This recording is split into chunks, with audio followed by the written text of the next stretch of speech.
El devenir de las máscaras. 2. 1. Allí donde no estés, quiero estar. Donde no hiendas tu venenoso colmillo, ni tiendas tu mano púrpura de sangre que has confeccionado a lo largo de los tiempos con el sacrificio de tus víctimas. Allí donde no pongas la palabra engolada y poderosa, la arenga vacua que disfraza tu infinita gula de apasionadas causas por el cambio, la libertad, la justicia y el derecho a la propiedad de esos hombres de bien que tanto pregonas. Allí donde no enlodes el cielo con tu carnaval de estrellas de fango disfrazadas de fuegos artificiales. Allí quiero ir. Pues llegado a determinado punto, el exilio es una lanza clavada en el costado. Se ha vivido con ella. Uno ha hecho innumerables ejercicios de insensibilidad. Se ha puesto todas las máscaras de la serenidad. Ha intentado cauterizar la herida, pero un día, ésta vuelve a sangrar. Es verdad que la peregrina quiere volver, retornar. ¿A dónde? Es la gran pregunta. ¿A dónde ir? ¿Hay lugar en este mundo donde no hayas contaminado el cristalino fluir del río del alma? ¿Hay algún territorio donde ésta resista tu presencia lapidaria? ¿A dónde ir? ¿Qué sitio has dejado virgen de tu voracidad? Ni en el alma, ni en la tierra has permitido un resquicio de sosiego para el que migra y siempre emigra. Allí donde no estés, quiero volver. Me pregunto si será solo algún bello sueño de esos que nos confiere Morfeo, cuando el espíritu atribulado puede descansar de la pesadilla diurna. Pues debo decirlo con todas las letras, y fuera ya las máscaras, que tú has hecho de este bendito Edén un infierno, y del más sagrado sueño una pesadilla sin parangón. Y como he dicho anteriormente, has transformado el alma humana en una guerra, allí donde Eros y Tánatos juegan eternamente con las fibras de la sensibilidad. Y de estado en estado, cada segundo es un exilio, cada escenario interior un campo desgastado, donde caen heridos de muerte los ángeles de la niñez y los heraldos negros, a decir de Vallejo. Con soberbia se alzan sobre las alas mancilladas. Es que ya eres parte de cada uno, y he aquí lo que nadie dice. Todos somos Caín, y todos somos Abel. Todos hemos sido heridos de muerte por el sadismo del padre, que despreció la ofrenda de la espiga y halagó la de la grasa del carnero.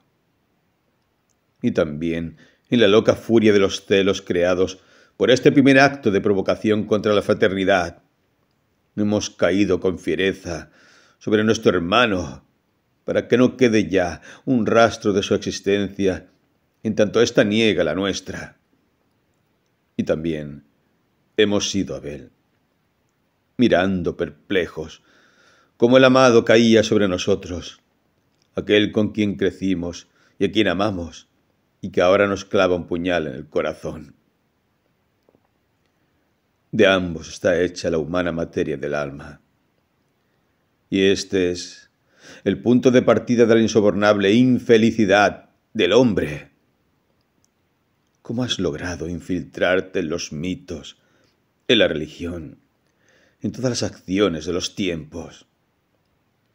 ¿A dónde se encontrará ese recodo de inocencia perdida antes del fratricidio?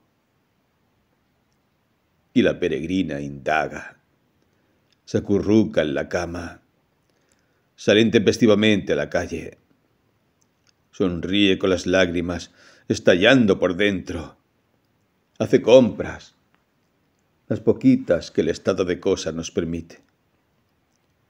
Este estado de sitio económico que está arrojando a la pobreza a más del 60% de la población. Mientras tú vas con el payaso libertario al país de las arcas de oro y los hombres de bien, y vuelves a pactar con el FMI, aumentando la deuda externa, interna, haciendo de su cruzada imperialista un tour que para las almas vulgares es visto con respeto, puesto que hablamos del primer mundo. Pronunciemos muchas difíciles palabras en inglés, babeándonos de dicha, sintiéndonos parte del poder ajeno, ese que nos arroja el resto de los huesos del banquete, y hacemos cócteles con las sobras que dejan los embajadores de ese mundo de protocolar delincuencia, al compás de algún aria de Wagner. Ah, la sensibilidad de los genocidas siempre ha sido un reto a la razón. Esa capacidad de emocionarse hasta las lágrimas con una aria de ópera y acto seguido programar un ataque misilístico sobre Gaza, Rusia, Ucrania, Corea, etcétera, etcétera, etcétera. Puesto que hace mucho, ya, que la Tercera Guerra Mundial ha estallado. Es decir, vivimos en la guerra. Desde la guerra, incorporada en nuestra individual cosmología, existimos. Y ya no tenemos un refugio, ni un bosquecito donde ampararnos de la gran radiación que en potencia y en acto se ha desatado por estas cosas que tú llamas trama inevitable, política de Estado, defensa territorial y hasta cruzada por la paz. Tú vistes el cinismo de todos y separas los vínculos primarios.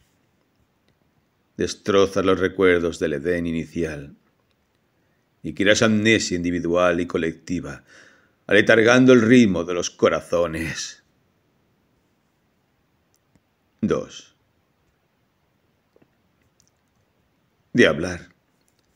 La peregrina deberá recurrir nuevamente a Lelia.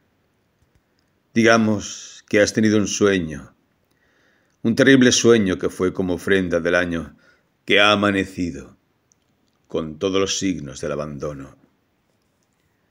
El espejismo de lo real, en suma, es un sueño, un raro sueño que suponemos transitar con los ojos abiertos, pero, como ya hemos dicho y repetido, esta línea divisoria es demasiado frágil y no nos es dado a nosotros asegurar que en cierto punto no sea la vida misma una feroz alucinación que transitamos, al menos para los peregrinos del presente.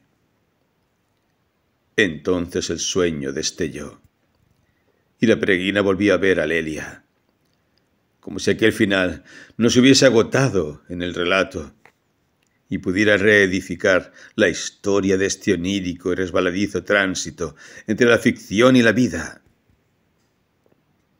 El caso es que Lelia volvió a ver a Karen, pero ya no era la niña que retozaba junto a ella ante las aguas del devenir. Era una imagen adulta, de rasgos duros y bellos, sonrisa apretada, mirada fría. Y fue el 1 de enero del año 2024. Habían quedado en encontrarse en la casa de Karen.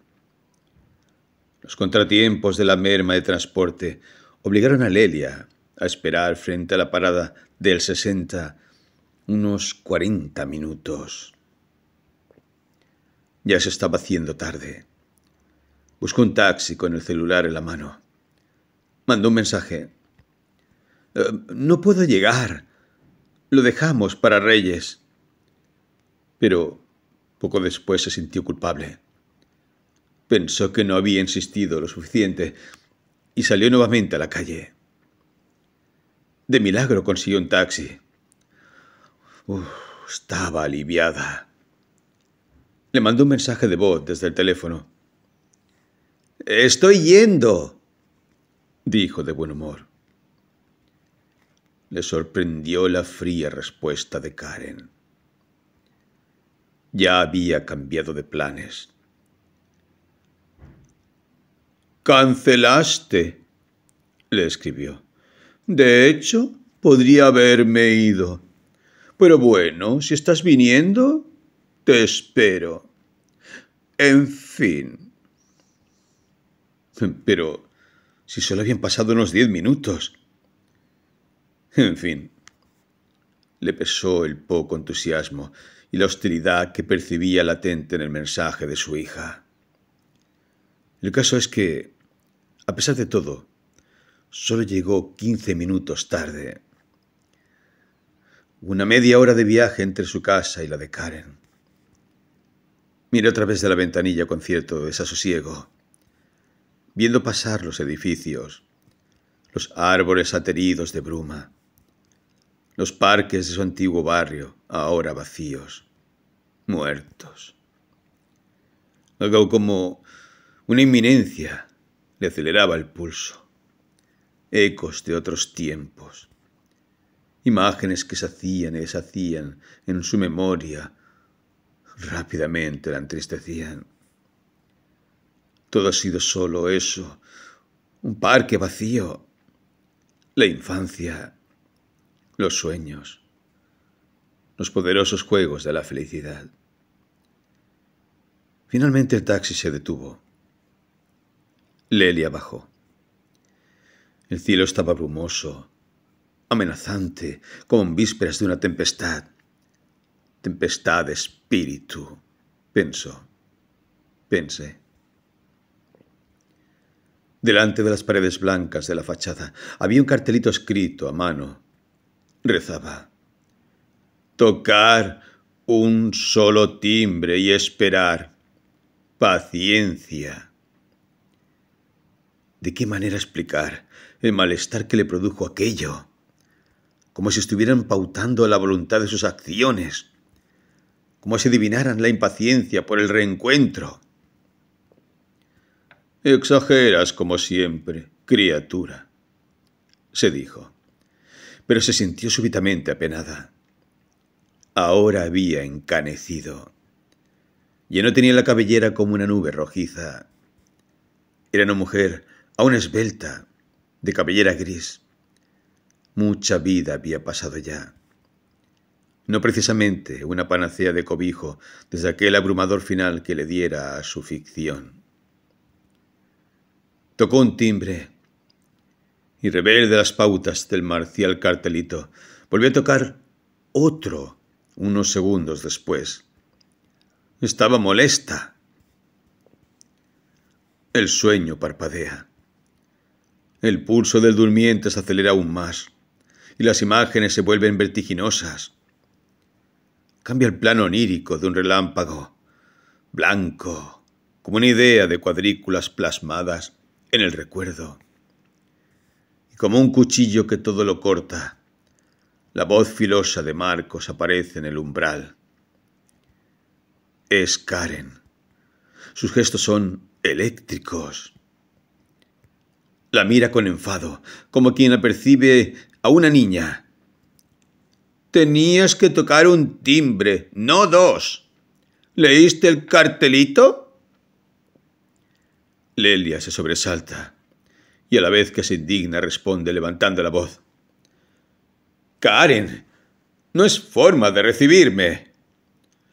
«¡Silencio!», chista Karen. ¡No grites! ¡Qué gente! Lelia, enfática. Hace mucho que no nos vemos. Lo mínimo, recibirme como corresponde. Estuve a lo loco buscando transporte. Karen, imperativa. Mamá, cállate. Le vuelve a chistar. Te dije que hay gente. No armes escenas. Lelia. Entonces, recibíme como corresponde. En vez de darme un abrazo, me achacás que toco 2 timbres. Estoy cansada. Me tomé un taxi por 3 lucas. Hay una puta nube de mosquitos afuera. Entran a la habitación. Karen hace un gesto extraño, como si quisiera sacarse algo de encima. Lelia se recuesta gatunamente en la cama grande. Se mira en el espejo. Comprueba que aún se gusta. Sin embargo, la taquicardia se ha disparado. A duras penas intenta que no se note. Bueno, relajémonos. Tomemos un té. Es 1 de año. Recién llego. Hace un ademán extendiendo la mano hacia su hija. Karen la elude. La mira con ojos de desaprobación. Hay como un endurecimiento inesperado en su mirada. Pasa ante ella, nuevamente, la sombra de Marcos. Y una crispación repentina sacude toda la escena. Karen se levanta. Se pone frente a Lelia, con las manos en la cintura, desafiante, y repentinamente exclama: «Mamá, ¿sabes qué? ¡Andate!». Lelia la mira perpleja. «¿Qué?». En el aire del sueño va dibujándose palabras como vientos o brumas amenazadoras que impregnan el ambiente. Son el espejismo de lo real. Dice por debajo una voz que no es suya. Mendaz. Inculcadora. Su SS. Dejo en vuestras manos la decisión de disponer de la vida de esta criatura maligna. Las voces juguetean en el sueño. Maltrato psicológico. La niña debe ser retirada de su domicilio. Karen sigue su discurso ante la creciente perplejidad de Lelia. ¿Te das cuenta lo horrible que es que tu mamá venga a tu casa y te diga: «No me voy, una mierda», después de maltratarme psicológicamente? Lelia, sin dar crédito a sus oídos. No te maltraté psicológicamente, Karen. Sí me maltrataste, mamá. Lelia, sin poder reaccionar. Bueno, está bien. Karen, con una risita sarcástica. Obvio que lo vas a negar, pero sí lo hiciste. Así que te pido por favor que te vayas. Lelia, con voz triste. No me voy a ir, Karen. Acabo de llegar, Karen.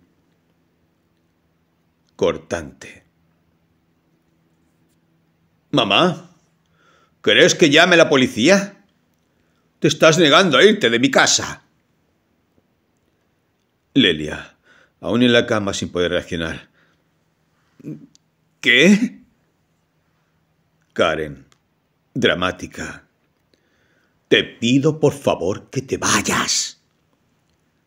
Lelia, bajando la voz a medida que la de su hija sube. No te estoy haciendo nada. ¿Cómo que vas a llamar a la policía? Karen. Sí, si no te vas. Lelia sintió que el corazón le daba un vuelco, como entre el miedo y un halo de congoja.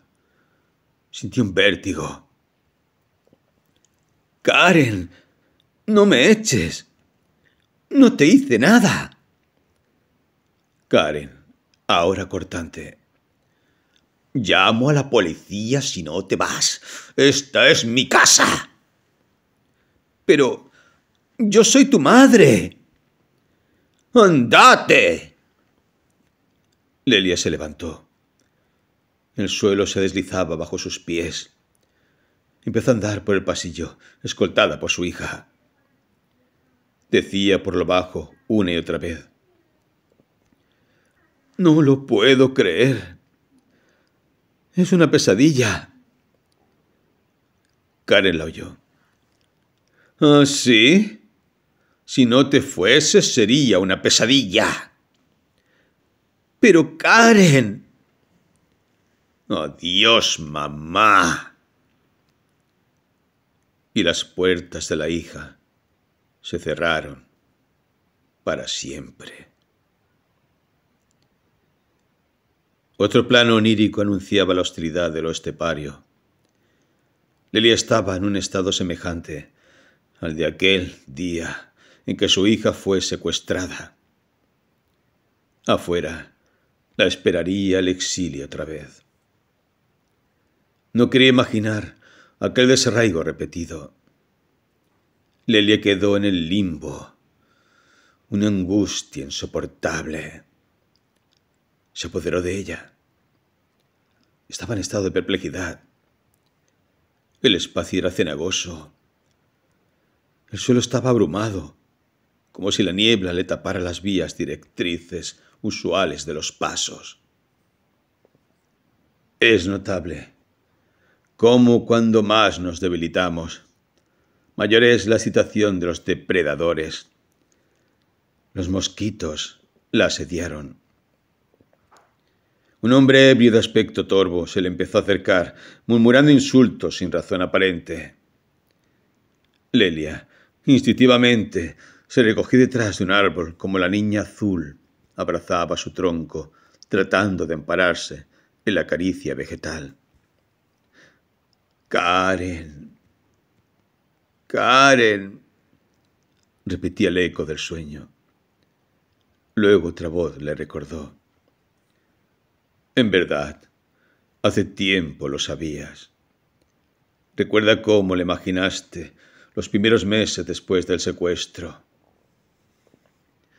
Y te vi, muñequita mecánica de rosa, bailando al compás de la infamia. Karen, volvé. Andate, andate». Las voces se unían en el mismo rostro. Muchas voces murmuraban en aquella hija, ahora desconocida. Era la misma que viste en tus alucinaciones cuando las lágrimas no dejaban de fluir durante 3 meses. Pero ahora los ojos estaban secos y en el cenit mórbido del sueño la voz de Marcos se levantó imperativa como el acusatorio dedo de Dios. Un ser maligno. Una bruja. La hoguera para las brujas de Salem. Ahora ya no tienes el alma de tu hija. La peregrina despertó bañada en sudor. El alma de mi hija. Perdí el alma de mi hija. Y delante estabas tú, riendo con tu impecable atuendo de hombre de bien, contándome la fábula de este mundo correcto, donde impera la justicia y las almas lustrosas sin dicotomía alguna están perfectamente diagramadas para seguir el eterno proyecto del olvido. Pero ¿cómo explicar que solo soñaste con un personaje de ficción, que, como dije en el primer capítulo, de gas azul se ha vestido? Y ahora solo desvaría entre la realidad y el absurdo de sus tergiversados recuerdos.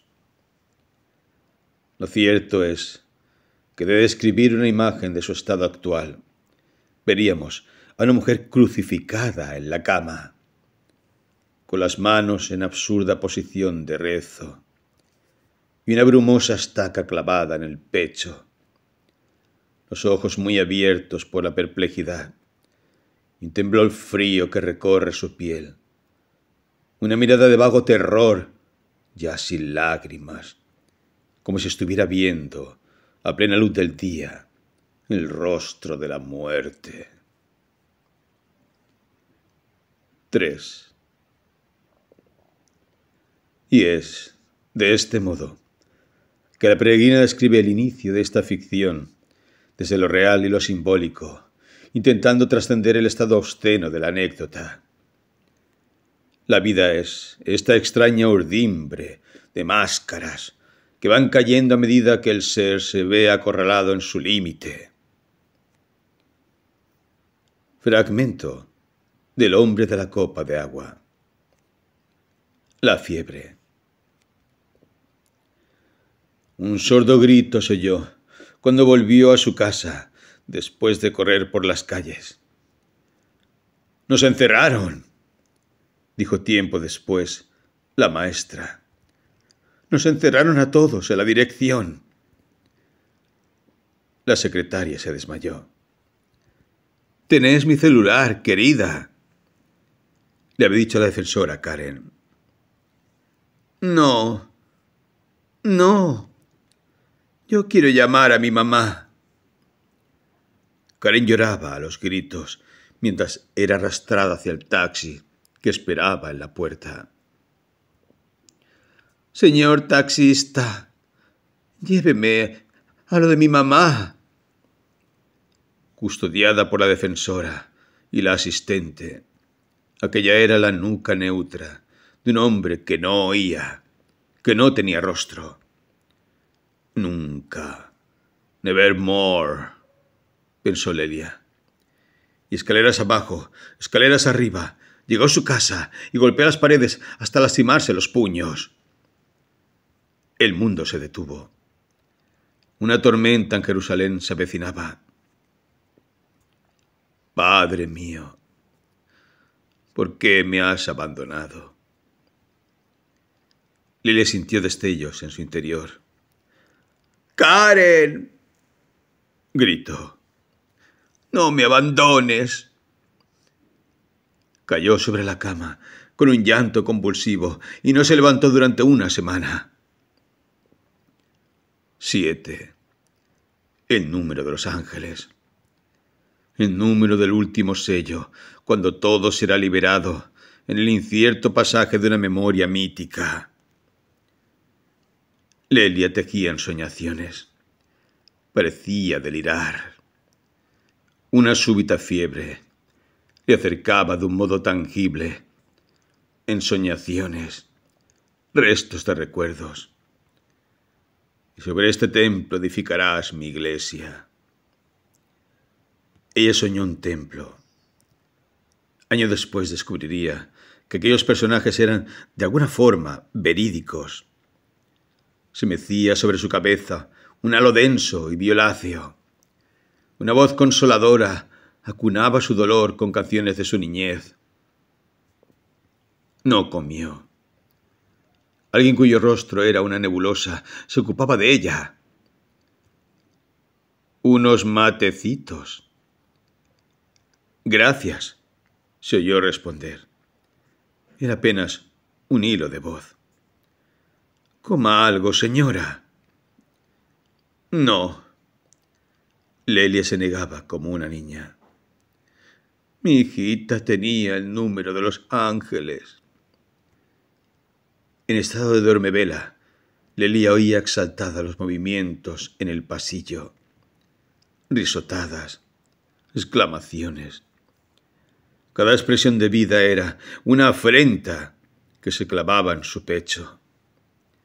Aquellas risas groseras eran como dagas, recordándole aquellos días de sol junto a Karen. Aquellos sueños de primavera que se le antojaban inocentes como lo eran a los ojos de su hija. Ahora, todo resultaba una confabulación de mínimas circunstancias ajenas. Cada risa le precisaba el límite, la hondura de aquella súbita soledad. Lelia se despertó en un grito. La mujer acudió. Lo supo porque sintió la brumosa presencia. No es la fiebre.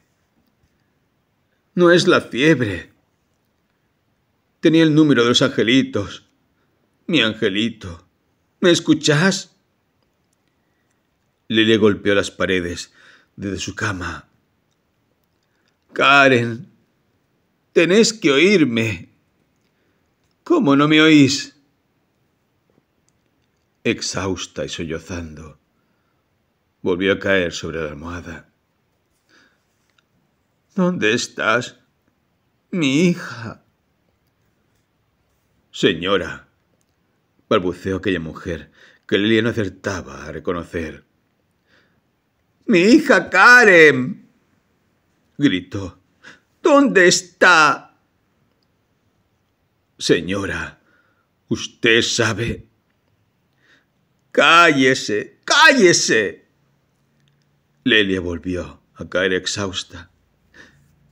Hijita, una canción de cuna para Karen. ¿Alguien conoce una linda canción de cuna? En el silencio de la noche que se acercaba, creyó oír un dulce sonar de campanas. Que suenen las campanas, que doblen las campanas. Alguien ha muerto. Acunemos a nuestros muertos queridos.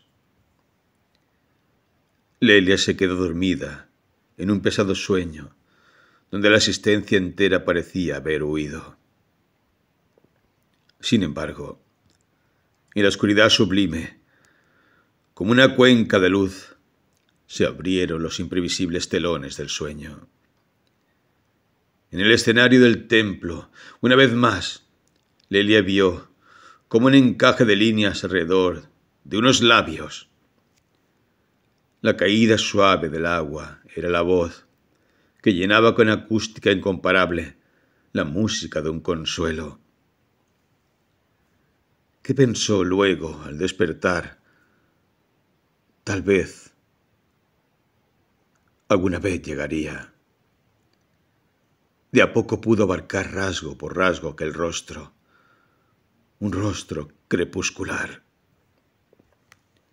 El cielo azul se hundía diáfano y compasivo ante los ojos de la anciana de toga gris.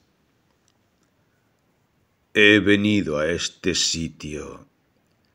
Cenizas del derrumbe han dado testimonio. Así oyó que alguna voz del pasado repetía. La anciana sonrió y la condujo hacia el altar, donde la esperaban otros semejantes a ella.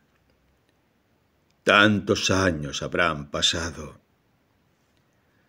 Pensaba en la brevedad del tiempo e imaginaba que era solo una línea de fuego entre la nada y la nada.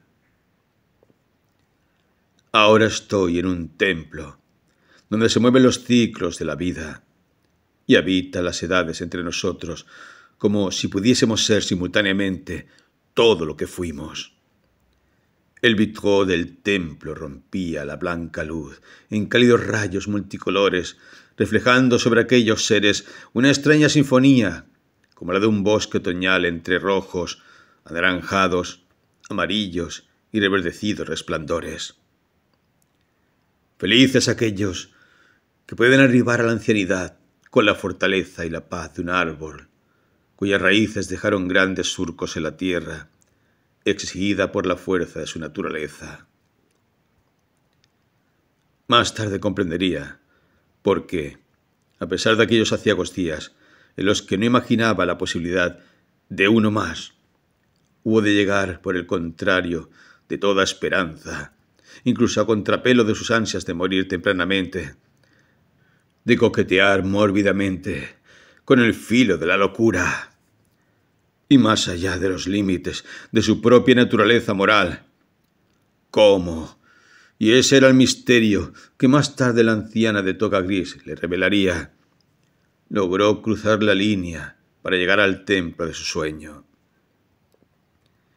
Lelia parecía muerta. La mujer entró y salió varias veces de la habitación. Dejó la bandeja con el jugo. La retiró al día siguiente intacta. Lelia no abría los ojos. Un cansancio milenario parecía haberse apoderado de ella. Durmió cerca de 3 días.